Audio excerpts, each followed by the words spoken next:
Hello everyone, welcome to my YouTube channel. आप सभी का स्वागत है हमारे आज के इस वीडियो में। जैसा कि आप लोगों को मालूम है, एनटीपीसी का 2 दिन का एग्ज़ाम कंप्लीट हो चुका है। 5 और 6 जून का एग्ज़ाम कंप्लीट हुआ है।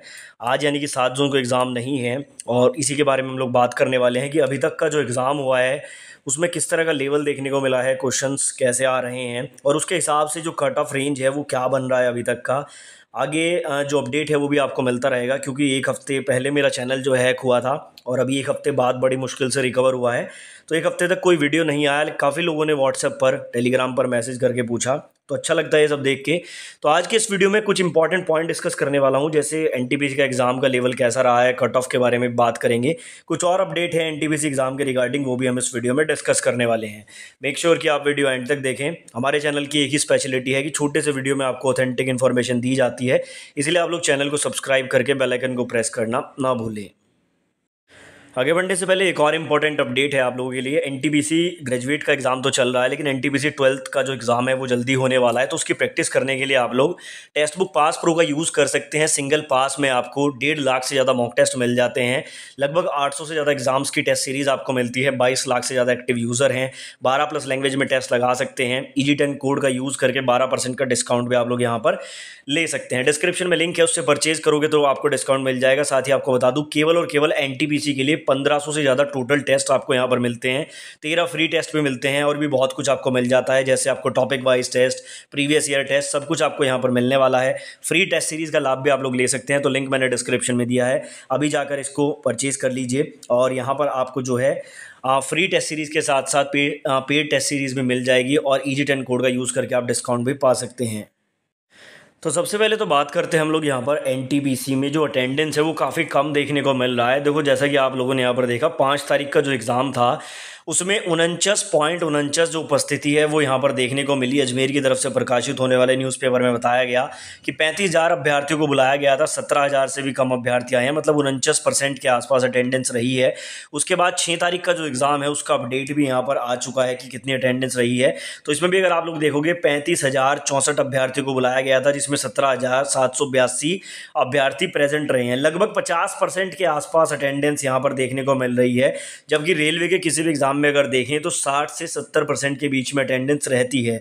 तो इसका क्या कारण हो सकता है, तो मैं आपको एक चीज़ बता दूं। जिस टाइम पर फॉर्म आते हैं तो देखो, सीरियस कैंडिडेट फॉर्म भरता है, लेकिन उसके साथ साथ बहुत सारे ऐसे कैंडिडेट भी फॉर्म भर देते हैं जिनकी तैयारी तो नहीं होती है। अब मान लो 12th लेवल का फॉर्म आया, उनकी 12th पास है तो वो फॉर्म भर देंगे, ग्रेजुएशन किया हुआ है तो फॉर्म भर देंगे, बट बाद में क्या होता है, उनको रियलाइज़ होता है कि भाई कॉम्पिटिशन बहुत टफ है या एग्ज़ाम सेंटर दूर लगा है तो हम पेपर दे के करेंगे क्या जब हमारी तैयारी नहीं है। ऐसे स्टूडेंट एग्ज़ाम छोड़ देते हैं। तो देखो, ये जो 50% अटेंडेंस रही है, इससे आप ये मत जज करना कि आपका कट ऑफ नीचे चला जाएगा या कंपटीशन लो हो गया, क्योंकि जो लोग यहाँ पर प्रेजेंट हो रहे हैं यही एक्चुअल कंपटीशन है। ठीक है, जो भीड़ वाला हिस्सा था वो ऑलरेडी एब्सेंट हो चुका है। उसके बावजूद ये 50% जो सीरियस कैंडिडेट है वो एग्जाम दे रहे हैं। तो अटेंडेंस से कोई खास प्रभाव नहीं पड़ता है, बट ये एक इन्फॉर्मेशन है कि भाई इतने लोग जो है वो प्रेजेंट हो रहे हैं। तो अभी तक यहाँ पर जो है लोवेस्ट परसेंटेज देखने को मिल रहा है बाकी एग्जाम्स के कंपैरिजन में। उसके बाद यहाँ पर अगला जो हमारा अपडेट है वो है एनटीपीसी एग्जाम कैंसिलेशन को लेकर। देखो, रेलवे का कोई भी एग्जाम ऐसा हो ही नहीं सकता कि बिना कैंसिल हुए वो कंप्लीट हो जाए। ऐसा ही देखने को मिला यहाँ पर। जो 5 तारीख को एग्ज़ाम हुआ था आपका एनटीपीसी का, 5 तारीख को जो 3rd शिफ्ट है, ये गया में कोई सेंटर था, वहाँ का एग्ज़ाम ये कैंसिल हुआ है। इसकी रीशेड्यूल डेट अभी जारी नहीं हुई है। केवल और केवल एक ही सेंटर पे कैंसिल हुआ है। टेक्निकल इशू इन्होंने यहाँ पर बताया कि टेक्निकल प्रॉब्लम के कारण एग्ज़ाम को कैंसिल किया जा रहा है। तो इसकी जब रीशेड्यूल डेट है आएगी तो वो भी आपको हमारे चैनल पर मिल जाएगी। बट अभी के लिए केवल एक सेंटर से ऐसी प्रॉब्लम देखने को मिली है, जबकि 6 शिफ्ट में एग्ज़ाम हुआ था मल्टीपल सेंटर में, और कहीं से ऐसी प्रॉब्लम अभी तक कोई देखने को नहीं मिली है।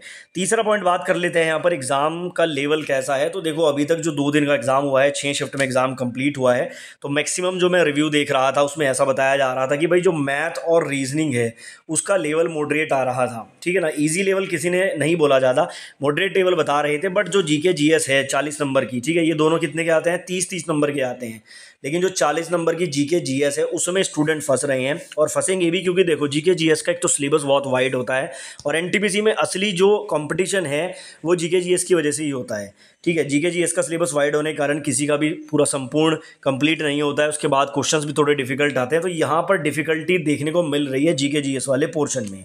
अब इसके आधार पर अगर हम बात करें कि भाई कट ऑफ क्या रह सकता है, तो देखो, कट ऑफ में वैसे बहुत सारी चीज़ें डिपेंड करती है, वो मैं आगे किसी वीडियो में आपको डिटेल में बताऊंगा। बट अभी के आधार पर अगर देखा देखा जाए तो आउट ऑफ 100 की अगर मैं बात करूं रॉ मार्क्स की टर्म्स में कि भाई कितने रॉ मार्क्स पे सिलेक्शन होने की उम्मीद है, तो 6 शिफ्ट को देखते हुए और रिव्यूज़ को देखते हुए यहाँ पर मैंने एक थोड़ा सा जो आइडिया है वो लगाया है। अगर आप लोग यूआर कैटेगरी से हैं तो 65 और 70 के बीच में अगर आपके रॉ मार्क्स बन रहे हैं तो डेफिनेटली आप लोग CBT 2 में जाने की उम्मीद रख सकते हैं। ओबीसी की अगर मैं बात करूं तो ओबीसी में 60 से 65 के बीच में अगर किसी के रॉ मार्क्स बन रहे हैं तो वो CBT 2 में जाएगा।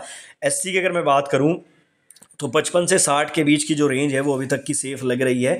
बाकी जैसा मैंने आपको बताया एक डिटेल वीडियो में आपको चीज़ें जो है थोड़ा फैक्ट्स के आधार पर ही बताऊंगा। एसटी की अगर मैं बात करूं तो 50 से 55 अगर आपके आ रहे हैं तो आप उम्मीद रख सकते हैं। ये रॉ मार्क्स की मैं बात कर रहा हूँ। और ईडब्ल्यूएस की अगर मैं बात करता हूँ तो ईडब्ल्यूएस में 58 से 62 की रेंज एक सेफ रेंज अभी तक जो है वो दिखाई दे रही है, क्योंकि देखो 8113 वैकेंसी है, 15 गुना का चयन होना है, लगभग 1,21,000 कैंडिडेट का सिलेक्शन होना है। तो 1,21,000 में आने के लिए एटलीस्ट आपको इतने मार्क्स तो जरूर चाहिए।